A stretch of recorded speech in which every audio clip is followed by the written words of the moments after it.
Episode 51 of Rubber Down. Let's get straight into it. Benny James McFadden gets the dub. We're going to go through all the high limit outlaws. PA, Avalon, where else is running? Kalgoorlie, Maddington Toyota. And then we'll look ahead of Red Hot Summer Shootout. Well, Red Hot Summer, no, it's not called that anymore. It's Red Hot Shootout leading into this weekend. But of course, this episode is brought to you by Eliminator Race Wings. Eliminator Race Wings are Australian manufactured with recessed rivets for extra strength. Manufactured with 6061 T6 aluminium for lightweight and strength. Sprint car top wings, dished and flat, along with front wings. They also have Formula 500 wings now available. Eliminator Race Wings, available Australia-wide. BHR Fabrications in Brisbane, PA Motorsports in Melbourne, 16 Industries in Sydney, Sprint Car Parts Australia in Perth, and Peter Radford in Tasmania. Alrighty, thank you to Eliminator Race Wings and, of course, your new Western Australia Eliminator Race Wings part distributor is Racing Tyres and Accessories. Straight away, Rico and Tony Shaw Racing. They got their first win together. You seen over socials. I think Tony Shaw was even there with the team, which was really cool. Central Arizona Raceway. Now it was about 100 degrees, they were all saying. So hot as crap, humid. And I thought the tracks was pretty good. Like, they busted their ass. And it was a bit different. Brad Sweet was racing this weekend, so that was cool as well. But yeah, Tanner Thorson is my not surprise package, because if you actually think about a bit of late in the season last year, he started putting some pressure on at some big tracks, and they're the only team that are running spring coil shocks still. Like, they're the first one. I remember Sammy Swindell tried it a few years ago, or he still does, but yeah, I feel, even when you hear Rico get interviewed, he's like, it's pretty cool what they're doing. Like, what they're trying to do, and no one's running like that. And yeah, he's gone strength to strength, and finally got a win. Well, not finally, but got an early win in the season. Now he leads the points, and I think he just leads the points after tonight's 8th, because Rico's finished behind him. But Reitzel probably should have had the points lead after this weekend, but wrecked on night 1. Then was a strong night 2 of a second, and he finished about 5th or something tonight, so he went up about 4 spots. But yeah, so it's really big. Joe Selzy tonight, big result. Second, was pushing for the win with a pole. But yeah, talking about that, Rico, owned night 1. Tanner Thorson owned night 2. Now, Reitzel and all that were coming, but J-Mac, I think, got a flat tire near the end and sort of had a big restart. But yeah, James McFadden, today was just great. So, Brad Sweet up 7 spots, I think, today, and Brad Sweet still got it. Man, he still got it, and I think that W or the Larson car or whatever they're doing there, he's going to get some wins on some big races if Larson or whatever's not happening. And, surprise package, well, not surprise package, I think Dason Pursley early on was good the first night, but then every other night he wrecked, flipped the stuff off. So that sucks for him as being, that big eyes on team now with Casey Kane Racing, and it's like, well, there's no room for error in that team. You got to get moving real quick. But that whole Casey Kane team as well has had big crew changes over the last 2 years, from Eric Kotzman leaving, and then last year they had that big firing spree after the 360 National. So that team is in a full rebuild mode. So yeah, I still think Dason's shown some really good early signs. But like you said, Benny, before we started, I don't know if you mentioned it yet, but 6 races, 6 different winners. Now, that's a series I'm going to tune in every race, because I don't know what's going to happen. Looking off the form and how all the boys are travelling, I will put my money on Aaron Reitzel gets the first double win. I just feel like he's been the most consistent car besides flipping. And yeah, that's high limit for you. And then next race is on March 24th. Which is Australia's 25th at Vardo Speedway, and it's on the Fox Sports. It's one of their first 6 on Fox Sports in America, so it's going to be a big event. Yes, Benny. Wait, just on that, did you see the footage of them going through 3 and 4 and the big carnival that was over the back of turn 3? Bro, that thing, my son was watching it, and he was like, what's going on there? And I was like, I thought Port Royal had something cool, but that thing was next level. So I don't know if that was full high limit or just we moved straight on to the Outlaws with David Gravel is on 3 in a row. And we're at these tight little tricky tracks. We're not at these big motor tracks. We're at these real technical or Buddy Cofield even said today's at Creek County felt like Chili Bowl, like how much he was on the throttle, and he goes, I just had to move and adjust so much in the car. And David Gravel was just, I don't know, just watching these last few race meetings, like he's still the benchmark and like top 3 in the country in America and the world, obviously. You know what I mean? Like that team with Cody Jacobs, yeah, they're cool, man. And you mentioned something you want to talk about Gravel after watching today's feature at Creek County. Yeah, he's just so patient. Like you could see him, like it looked like they were in slow motion sometimes because they were off the throttle so much. But he saw like Shoehart would have come around the outside of him, ripping the top, and Gravel just stayed down bottom. He didn't worry about it. He knew he had laps to sort of reel him in, and that lap traffic was going to help him. But yeah, just how patient he is to just sit down there off the throttle probably majority of the time and still get the win. Like, it's just crazy. You can see how much experience he does have over probably the rest of the field. Well, it's experience, but also like, how to explain, like confidence in your team and your car. Like the guys can get the lead on you and can be thrashing and bashing, and you just, the patience, like you said, he can see, like, it's like they wait for that mid-race to see if they've got a car or not, and they take it to a next notch. Or if they're leading and it's like someone comes a race and they flick a switch and go again. Like, all right, well, it's time for me to take off. A perfect example was a few nights ago when he beat Brady Bacon on like a rubber down track. He sort of said like, yeah, he beat me off the start, but it was, you wanted to be in second because I knew where the rubber was and I got him and it was over. You know what I mean? Like where Bacon, was running the top, and that's where it was the majority of the race. So, run us through the Outlaws results over the last few nights. Yeah, so night 1 at Lawton Speedway, David Gravel got the win. Scotty, fellow Aussie, home in second.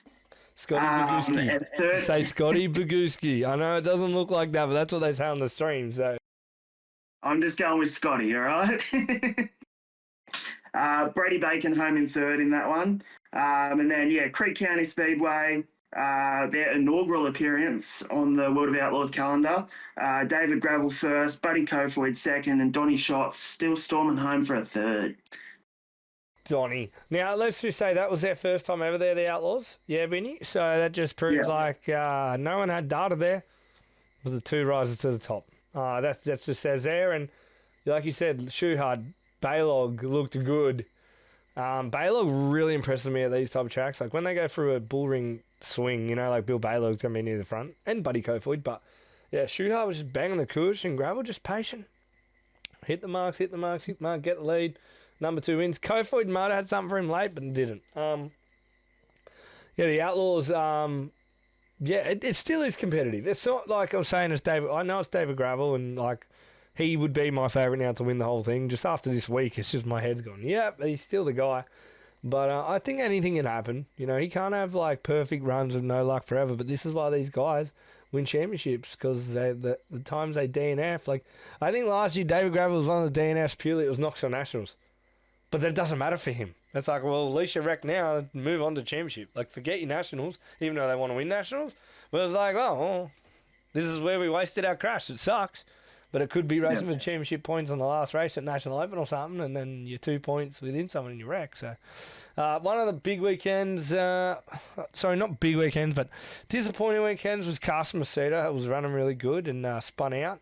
And then I finished 16th, I feel like anything out of that top 5, just the points, you just get smashed, Donnie Schatz, killer. Logan Shoehart, I thought, had an easy podium there and just went searching for more. It was like he wanted to get second or the win still, and I think hit the wall, tagged the cush and was in a bit of bad shape, and Schatz just did Donnie things. Donnie Schatz, I feel like he is this, you watch him and he's just points racing like a weapon. It's drilled into him. He's finish, and obviously a few weeks ago when he won, he was awesome. No one was touching him that night, but you know, you always see, like, and you hear Johnny Gibson and Donny Shots is coming in the picture, like, because he wasn't, and then he's, like, passed, like, 5 fucking cars to get there. So, but, yeah, so that's the Outlaws. Do we know where the Outlaws are next, Vinny? I think it's only a few days away. I'll try to get it up now, because that was the one thing I didn't look at. Do you have the Outlaw points while I look up this? Do you have the Outlaw points? Yeah, I do. So David Gravel obviously holds the lead at the moment. Carson Macedo, 38 points behind. Sheldon Hordenshield, 50 points behind in third place. Donny Shots in fourth, with 78 points behind. And then Logan Schuhart and Buddy Kofoid, fifth and sixth. So about a 92-point gap between the top 6. So, and I even feel like listening to Buddy talk on his... some of the interviews, and he said, like, you know, he's already, they're under the pump, like, he's made some errors that have let the team down this year, like, especially that lead at a few weeks ago, like a week ago, when he passed Baylog for the lead and just took the fence out, you know, like, because that was he said driving error, and that's where, like, now we could be talking about a 10 to 5 point gap, because I think Gravel was nowhere that night. No, Gravel ended up winning that night, see? Got the restart, and then he beat Phil Baylog on the last lap, man. So, like, there you go. Like, that's your championship right there. But, yeah, the Outlaws are next at USA 36 race run the 27th, and March the 28th, they're at 81 Speedway. Number speedways. We don't really have any of those here. What do we need here? Like, maybe Avalon should be like 6-7 Speedway or something. That'd be pretty cool. So, on the points, like, out of the top 6 guys, which are probably your 6 guys that you're looking to be Outlaws champ, Carson and Logan Schuhart are pretty much the only 2 that don't have a win yet. So a win would probably bring them back into that fight a lot more than what it is at the moment. It's the win, though, Vinny. The win and Gravel having a shocker. That's what, like, these guys, I feel like Gravel's consistency doesn't allow a shocker. I think the only shocker he had this season so far was when Shots won. I think he ran like he ran top 10, and it's like, when was the last time you heard David Gravel not get a top 10 finish? Like, you rarely hear of it, man. Like, even when it's all the big dogs, all the high limit guys are together, like, you know, David Gravel's running the top 10, man. Like, there's I would not want to be in that trailer when that mofo's running top 10. That would be like some, what the heck just happened tonight, and we aren't that bad. Like, it wouldn't be much talking. No social media posts that night. Yeah, so that's the Outlaws. Now let's talk into today, Binny. Port Royal had their season opener, but it also was round 1 of the new 410 PA Posse Sprint Series. Now, I want to get up some of this Sprint Series as we dive into it, because it is a big, big series that finally PA guys have to run. Normally it was just track championship, but now the 410 PA Posse, not Speed Week, it is a proper series, guys, is going to run from now all the way through to September at multiple tracks. So it's great, and it's something that the teams in PA that do race for a living now have an incentive to really push that thing. So, and it was like a day show today at Port Royal, which was sick. I remember it was on. Lucky I got up and bloody seen it, because I was like, oh, I swear Port Royal's on today. And I literally woke up, had a coffee, breakfast, and I'm like, oh, it's feature time. Beautiful. Didn't have to watch anything. But, yeah, so today at Port Royal, it's slick as, and I still can't get past when they're driving down the back straight and seeing the houses. Like, it's just so crazy to see. It's so badass. It's one place I really want to see, just to be like, could you imagine living there?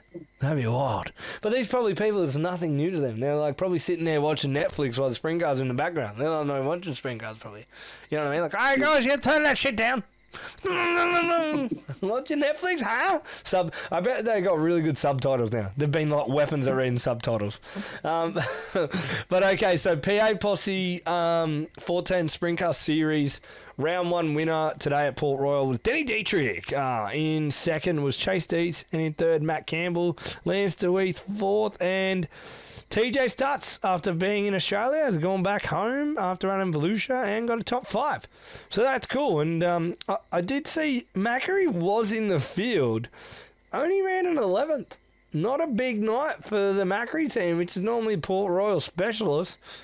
Another guy that didn't do as well was Freddie Raymer, a 10th, and Troy Wagaman Jr., a 13th, and Justin Whittle, 12th. Like it was. I thought the track looked sick. It was slick as shit. And Dietrich and Dietz were on the top. But man, let's talk about that guy's crash in the heat race. Oh. What was it? What was his name? That was a huge crash in the heat race. Like probably. I think you described it as a Beyblade. He was a Beyblade. Yeah, he was a Beyblade into that turn. It was TJ something. I can't remember. I sent you a text with it. But yeah, that was big. Like, I think he started to like barrel roll and then started flipping the opposite direction. I was like, oh, that's no good. JT Furry's crash was big, and like that's what we're talking about. If you hadn't seen it, go on Flow Racing's Insta, or we probably made a clip about it, right? Or just this week, but it was a big wreck, and I don't know. It was like one of those things. It was a right rear, but like, it's like it all happened at once. They go into 1 and 2. Chase Dietz is there, TJ's there. JT's there, and then it's like, oh shit. So Avalon had the Great Southern Sprintcar Showdown last night. So Jordan Charge got the win there. Tate Frost home in second, and Luke Stoyer home in third. I hope I pronounced the last name right, because I always feel like I don't say it right. Storer. There you go. Some notable names that were down there racing. Lockie McHugh home in sixth. Brock Hallett home in seventh, and Jock Goodyear home in 12th. And obviously those three boys will be, heading up to Queensland now. And then over west, if you stayed up for the feature race over there, I think it got started about 1:30 over here. So Dane Kingshot got the win over there, Caden Manders second, and Callum Williamson home in third. And that went green to checker, which is very surprising for Maddington Toyota lately, but awesome to see. And the Kingshot-Williamson battle off the start there was just pretty cool to see. But Kingshot just, showed why he's going to be a three-time champ very soon. I want to touch on Avalon real quick, Binny. Now, Parker Scott went quick time overall with a 12.512. Pipped Lockie McHugh late with a 12.762. That was the last group. So that was quickest overall, like all qualifying, right? Avalon, I don't think, had any track work that night. And the track got faster and faster all night with the weather, how it changed. So I'll give you an example. Parker Scott went quick time overall with a 12.5. Dane Court in the dash in 11.40. And Jordan Charge, and I mean, blitz this field. He lapped up to 8th. And I reckon if it was a 40-lap feature, he might have lapped back to 4th or something. It was like when they were coming out of the line, he was on the tail tank of like Brock Hallett in 7th. He was moving. He did, in a feature, lap 15, 11.685. So nearly a whole quicker again from qualifying. And it wasn't like the track's prep's fault. It's just the weather just got faster and faster and faster. Now, it was a killer crowd at Avalon. I feel like Avalon has such a great supportive base around that Geelong area. People travel from Warrnambool when it's on. Avalon just is a cool vibe. I feel like the locals really get around their track and enjoy it. And they know a lot about their racers who race there a lot. You know what it sort of gives me? Parramatta fan vibe. You know, it's like the same fans always went. They're good numbers, but they know they know everything about Frost. They love Chargy because he's always there, and when Chargy's going good, and back in the day when it was like, what do you say, like Parramatta, you had your Sammy Walsh, your James Thompson, or the Balboa boys when they were going good, or Alex Orr when he just started, when Brazy would show up, you'd have your fans divided. But yeah, it was.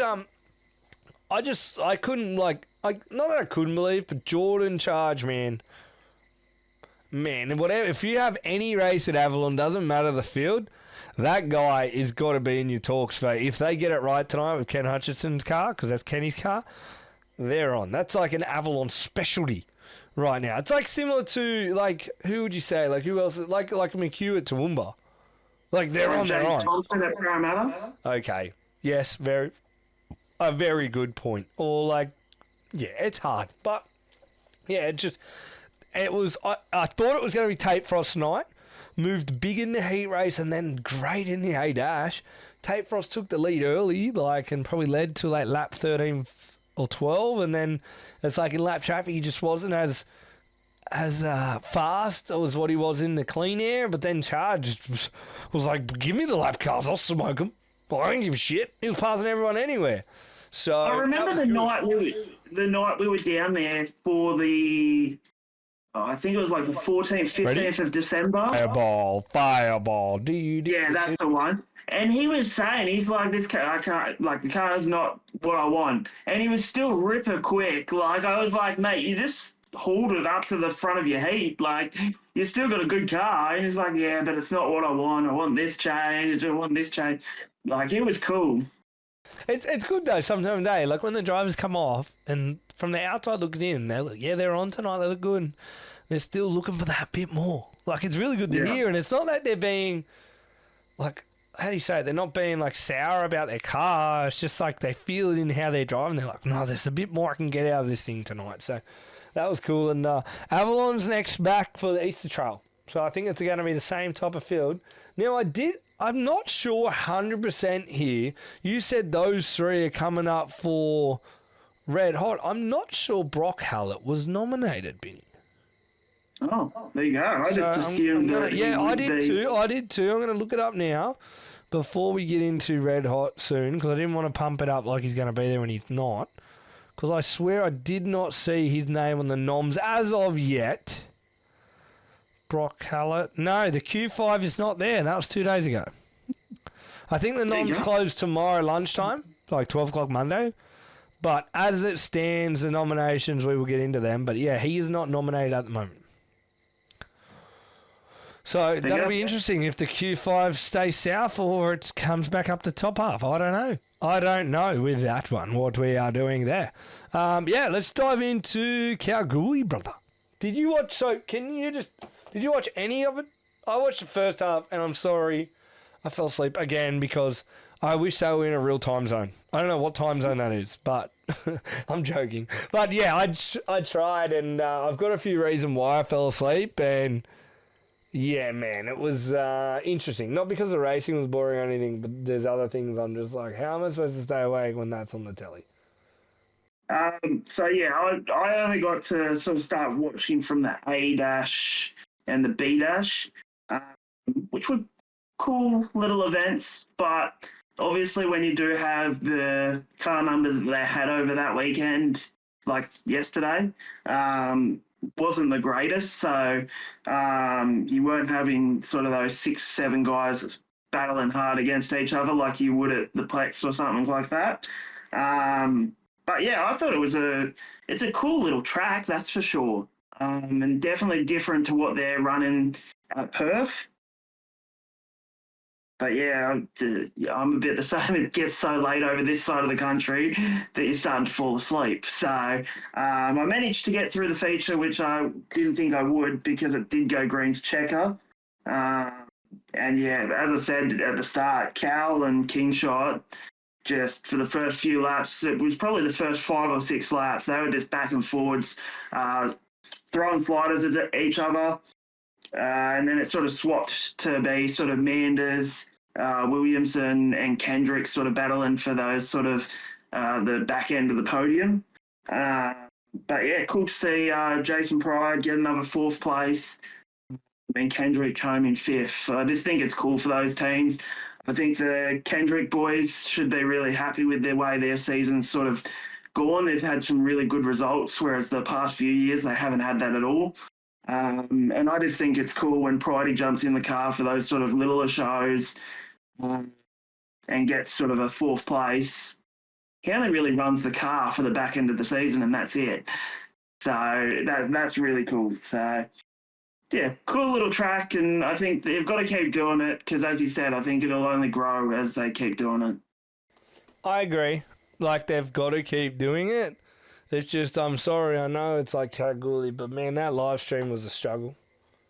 Like, it was. I swear the first half I watched it, the mics are going, and I'm like, oh, what the hell is that? And then I'm trying to, like, keep my daughter asleep, and I'm like, oh, my God. Like, Mom's like, what is that? I'm like, oh, nothing.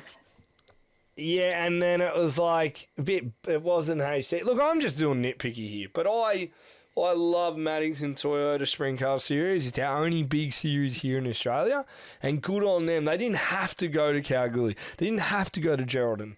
But thank God they did, because we need this. It's just a shame that now the car counts are sort of coming to the realisation of they've only got that many cars in WA that are 410s. And if they do, all the other guys only have notes at the Plex, so they don't travel if they know they're not going to be that good. That's what it feels like. Because I think they had 17 cars maybe, where normally every other round at the Plex, they literally change it to 28 cars because everyone makes a feature then. Like, I thought that's what they sort of did, like when they get those numbers. So it's just a shame. But then they still run their night of, like, the heats and everything's the same. So I just don't know if that format suits a 17-car field with the A and B dash, because it sort of was like, well, technically they all just got 2 heats, really. Like, you know, there was no B main. So, but yeah, I thought I did not see that track to go rubber like that. I knew it was slick, but it's just like that track just kept going wider and thinner and dustier, like not building something to lean on. It was like the clay just kept going away or whatever. But again, when we seen it at Geraldton, if they only got one night at Geraldton, we wouldn't have had that really cool night on night 2, because they worked out what they might have needed to do better with the track prep. Like, I guarantee if we had a race at Kalgoorlie today, the track would have been even better and a better race. Because that, like you said, the first 5 laps in the A-dash, it was racy, man. Like, it was a cool track. So, and I thought they do well, and good on Maddington Toyota. Like, their socials and they're starting to pick up, especially Maddington Toyota, the support they do. You know, that team they do, and I love their little car they drive around. That's cool, and they do the pit walk and that stuff. So, yeah, I just feel I can't wait to get back over to Perth whenever we do. But yeah, Maddington Toyota Sprintcar Series Grand Final is on the 27th and 28th. And yeah, it's about the same car count, around like 20, 26 cars or something. It's about the same. And yeah, you can't take anything away from the Cricky and Dane Kingshot, man. It's their series. I don't think they can lose now. It'd be very hard if they lost. And last night, I think we've seen the cream rise to the top. They are the 3 in the Maddington Toyota Sprintcar Series right now. No ifs or buts about it. Kingshot, Williamson, Manders. And man, I can't, like I said last episode, I can't wait to see Manders again round like year 2 with that team. You know what I mean? I think this is a great building block year for them, and yeah, hit the ground running, and hopefully they don't have a debacle like round 1 this year. Jeebus, wasn't that something? I felt bad for them, you know what I mean? After what you hear now and all that box stuff and the uncertainty, but yeah, it's hard too. Like, it's our job. We promote the sport, but like sometimes we have to say our opinion. You know what I mean? Like, it's not that we don't do that job, but it's hard now. We're doing a podcast and we're trying to talk about topics that fans want to hear too, or the fans might feel the same way, or they might disagree with us. And I hope you do. Please let us know, like, because it's a discussion. That's why we might want to do some episodes live soon when we talk about a topic and you can tune in and all that type of stuff. Yeah, so we're doing a few cool things here. Just relax. It'll get there. All right. We're still doing this for fun now. It's wicked. So, Kalgoorlie, Dane Kingshot just rounds off the weekend. Their year, man. Would you say it's a career season for Kingshot with all the high limit perf stuff and coming east and winning at Tolmar? And would you say, even though last year felt like more wins at the Plex, this year less wins at the Plex, but I think an overall scene, I think it's like, look out next year for the Cricky number 2 and Dane Kingshot everywhere, not just at West. Yeah, I think Maddie and Dane would both be pretty happy with this year, and I reckon it would be probably a career best. Just with how consistent they were across the board, like not just Motorplex and all the other tracks over WA way, but even when he came over east, the results he was getting over here. Yeah, I think that it would be a career best year for him. And yeah, I'm keen to see what they come up with next year and what they're going to do, and hopefully being a WA team, they can get over for the title at the start of the year, because I think that's going to be a big effort for a lot of teams to start the year off with travelling over east, and whether they travel over east at the start or whether they travel over east for the Classic. Especially with the way diesel prices are going at the moment, some teams may not want to do that sort of trek. So it'll be very interesting, but fingers crossed they can, keep the form going into next year. That's a very important topic you just talked about. We're about to transition into Toowoomba, Red Hot this weekend, but the Australian title being in late November, these WA teams, I'm going to say probably not come, because they're getting ready for High Limit. There's probably around that time they're Western Australia Sprint Car title too, and just how they do the Scarter Field race, all those, that's a really busy period normally for them. They're normally week to week or something. And you just mentioned the diesel prices. I don't think many teams. We could even see, and I hope not, maybe the Aussie title numbers be down, because Victorian teams, Sydney teams, South Australian teams, who knows how the world's going to be then with diesel. That might be if they do a trip 20 hours or 15 hours, that could ruin a lot of their budget of how much the diesel costs. Yeah. Maybe we might see a bit of a growth in our local state racing again, though, too, Benny. There could be pro. Avalon and Warrnambool might put more shows on, because the guys don't want to go anywhere. Let's just get them here. Or Sydney might go, hey, you guys don't want to travel? Or we're in the middle if you guys want to come down, and you don't have to go 10 or 25 hours. You can just go 8 or 10 or whatever. So maybe. And we might even see maybe less teams go to Perth, which sucks too, because that's an expensive trip. But I hope not. I hope they bloody fix all these issues soon and we get back to at least common sense, or as the world works, it normally just goes up and stays up, and we're screwed. How good will that be? But yeah, Benny, let's go into, I think, is that all our results really on your that's all our pages? results. Cool. All right, so let's target into this weekend. We've sort of just talked about Maddington Toyota. It's the grand final. It's cool. Cow in the, for me personally, the top 3 to look at will be the same. It'll be Manders, Williamson, Kingshot. Kingshot, I think, just has to run real near the front and the other boys to wrap up his 3rd straight series. And, yeah, just thank you again to Maddington Toyota for all you do for Western Australia Sprint Car scene and all of it. So, hopefully, I'm assuming they're going around again and they keep growing the series bigger and bigger. And I hope we get Bunbury back in the scene of things and they sort their crap out, because, damn, I miss more Bunbury racing. I just love that place, man. You just want a Bunbury chicken burger again. Chicken burger. So good. It was our one trip we were away from home, and that felt like a home cooked meal. It was goated. Yeah. We are due for a new Speedway review, because I'm telling you, Avalon Dim Sims, come at me, bro. They're close to 1-2. Oh my golly god. Oh my golly god. Yeah. And I'm going to say it, the steak sandwiches at Mount Gambier, they all talk about are good, but they're not like, oh my god, good steak sandwich. Relax, people. I don't know, I'm just saying that's my opinion. I'm not saying they're like, oh my god. They are good, but not like, oh, I got to get one every time I go there. Just saying. Yeah. Sorry, and I had about 5 to 10, but, over 2 nights. Anyway, I'm just taking the piss. They are good steak sandwiches. Let's get into Red Hot Shootout, Benny. So I'm going to get into the nomination list right now. Let's get into it. So nominations do close tomorrow lunchtime if you are listening or whatever. But this was Monday, 12 p.m. They close. So Australian champion Jock Goodyear, Brent Kratzman, Lockie McHugh, Aaron Kelly, Travis Buckley from New Zealand, Adam Butler, Michael Stewart returns. How good is that? The Bohard Racing team, how good is that?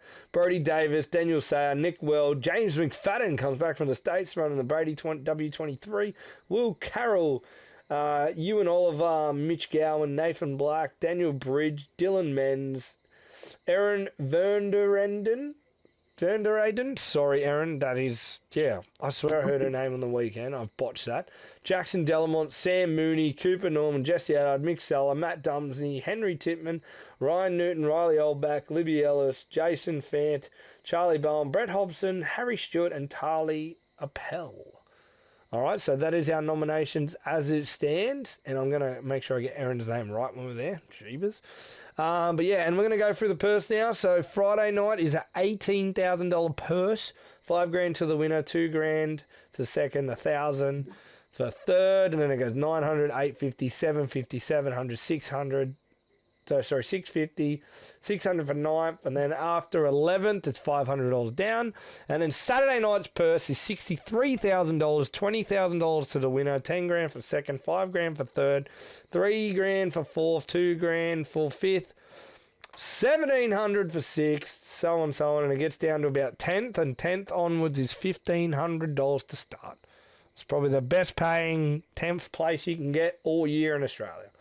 So, yeah, that's a topic too. What do you feel there, Binny? Like, we've sort of talked about it. Would you rather pay higher end or across the board? It's a weird one, isn't it? We'll get into that later because that was one of the real things at Sydney this year, which was one of the issues. Pay higher, pay less, or pay across the board. Interesting one there. The format for Red Hot Shootout is night one. Here we go. 2 time trial laps, single car in 2 flights for every lap mattered because points are on the cards, which is good. Heats, 10 laps, 6 car invert for quick time. Heats for every lap matter for points too. So every time the boys are on the track, it's points. That's what I love about these events. Prelim B main, 15 laps. Guys on 17th to 34th in points. And the same thing, you get points for finishing the B main at whatever. Top 4 transfer, prelim A main, 25 laps, 1 to 16, and every point, 1 to 16, every lap point counts. Top 4 from the B main, A main, whatever. Night 2, just go straight into, it's going to be like, it's like a little Australian title, really, if I'm looking at it now. So, highest in points after night 1, then it goes to another round of heats, and it's inverted 6 again. So if your highest points, you will be 6th in your heat, just like qualifying, right? More points on that, and then there's a mid-pack dash, which I'm assuming would be off points at that point, 9 through to 16. Top 2 transfer into that next dash, so like the back of another dash. Into the Stars Dash, they call it. Remaining finish position set row 6 to 8. So, like, if you don't finish in the top 2 in that first dash, that's where you start. And then D, there's going to be a D main, 49th to 60th on points, top 2 transfers. C main, points, 33rd to 48, top 2 transfer. B main, 17th to 32, so top 6 then goes through. And boom, yeah, 1,500 to start the feature. So that's not a bad layout there. And the qualifying points here, so if you go quick time, you get 100 points. Then it's 2-point increments the whole way down. You win the heat race, you get 200 points. And then it's like 3 points, 3 points, 3 points. 3-point increments in the heat racing. The B main preliminary, you get points like 248 points for running 5th. And then the A main points is 5-point increments, but then it drops to about 2 after 6 on down. So it goes like 300 for first, 295, 290, 285, 280. And then when it gets to 6, it drops to only by 2 points. So yeah, it's all here. You can go on Hi-Tec Oils Toowoomba Speedway Facebook page. They have all the format there. I suggest it's good if you are there or watching on TV, take some screenshots or save that. So when you're working out what's going on, you can go like, oh, that means Lockie McHugh got first quick. He just got 100 points. His highest points right now. Or like those 2 out of flight 1 and 2, whoever go quick time, they're obviously their highest in points. But then watch what they do in their heat races, and all these points matter. That's why I love the Classic so much. It's about points, points, points, points, points. So yeah, Benny, give me your box top 5 for Red Hot Shootout. No order. Don't pick a winner. Just give me a box top 5 right now, Red Hot. J-Mac, McHugh, Newton, Goodyear, Matt Dumsney. My mic was muted, but mate, this is a great shout. He was a ripper last year, the Red Hot Shootout, and like he was pushing for a win there. I've got the noms up here. My top 5 box would be McHugh. Like I said, no order here. McHugh. What, you love this one. McHugh, McFadden, Stewart on the comeback. Newton. That's 4. And I'm going to throw in a local boy, Nick Well. There you go. That's my top five, okay? Because Nick Well can get around that place. So, what did I say? McHugh. What did I say? Stewart. No, maybe I have to change that. If I have like Goodyear out, I'm on dope. Sorry, I love you, Nick. Maybe I should leave it. But no, it's McHugh. I did. McHugh, McFadden, Stewart, Newton, Goodyear. That has to be the five. If that's not the five, Nick Well, you've just slid me and you'll get in there. So, top six for Nick Well. Love you, Welly. Stuff it, I'll put Nick's in mine. Whatever. But no, Nick, you're back in. I'm not kicking you out, Nick. He's a good guy. I love the Well family. They're awesome. I was gonna put a Smokey as Stewart. I wasn't putting him in my top five. I want him to go good. I just want Mick to get back in the car and send it. And also, I haven't said it on the pod, but the last few weeks or months, families been struggling. The Jones family lost a father. All right, I'm going to get straight into the busy weekend of sprint car racing we just had. My BK Racing Performance Products top 3 moments of the weekend. Number 1 for me is Tanner Thorson. What a win and what a weekend he had. I can't wait to see the 88 battling for a high limit racing championship. I hope they can keep it going. Love to see it. Number 2 for me was Denny Dietrich winning at Port Royal today. I just thought it was good. Opening round, it looked beautiful at Port Royal. Daytimes, track was slick. It was a good dominant win at Port Royal. And then my third one, it has to be Jordan Charge. He lit up Avalon, lapped up to 8th. It was wicked. So that is my BK Racing Performance Products moments, top 3 of the week. Binny, what are your moments? My top 3, I'm going to start off with McFadden's SHOEY in Victory Lane of High Limits on night 3. Yep. Number 2, I'm going to go with Kingshot. Consistency king, that bloke. Always there and thereabouts, fighting for wins wherever he goes. Good pun. And then I'm going to go with Dason Pursley getting a 3rd place on night 1 of the Cactus Classic, as they called it. Because I just think that's really cool. He stepped into the car after Brad Swede and all his championship success. And obviously, got a result there for the Case Cane Racing boys. If you had to do an Eliminator Race wing dance of the week, easily, mine's going to be Tanner Thorson. You could say Aaron Reichel, but hey, I didn't say another one before. But I'm going to say Tanner Thorson because, that's just badass. And he's my moment of the whole weekend, I reckon. Well, he was in my moments, but it was just cool. And it was like, yeah. What's yours? You had one besides SHOEY. You can't take out J-Max SHOEY. What do you got? You got any? I don't have one, but I'm going to get up Dane Kingshot. He's got to do more. Get up on that wing and celebrate. Like, he's not getting up there. And it's Dane... Like, there's guys like Manders is passing. I feel like McHugh gets up there, does the double armors. Charger does that. Newton gets up there, just a little wave. Like, I mean, if they're used to winning, maybe they're not as, pumped. Or maybe the race wasn't as, an adrenaline-filled finish, so they don't get up there and rip into it. Because it's like, I just rolled around the bottom for 30 laps in rubber, and, that's good. Maybe him and Maddie both need to get up there. That's a bit much. You can't be doing that. It's like, everyone was like, who's that guy on the wing with him? Get off, bro. Anyway. All right, so that's this week's episode of Rubber Down. Big weekend, Binny. Red Hot Shootout is here. And like I said, besides Easter, it feels like it's the end of the Australian season. But America's ready to go. We got racing nearly 4 out of 7 days every week, so bring it on, all right? Bring it on. Binny, anything else you'd like to add before we head off for our weekend at Red Hot? Max Verstappen won the Nürburgring 4-hour race last night and got disqualified shortly after. Who cares? Wait, what? Now I care. What do you mean he got disqualified, your guy? What did he cheat now? Yeah, Did he cheat? What happened? I don't know the full details, but I think there was a limit on the amount of tyres they were allowed to use. And I think the number 3 Verstappen racing car used a few more tyres than what were allowed. But nevertheless, Verstappen is looking in good form going into the Nürburgring 24-hour race. Yeah, cool. Can't wait to watch it. Yeah. I'll see you guys there. Anyway. All right, so that's Red Hot this weekend.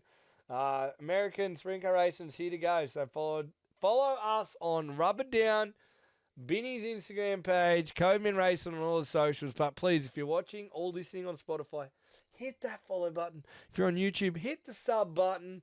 Wherever, support. And we do have some merchandise coming real soon. So look out for the merch drop. It's going to be pretty cool. All right, see you after Red Hot, and we'll chat about what happened there.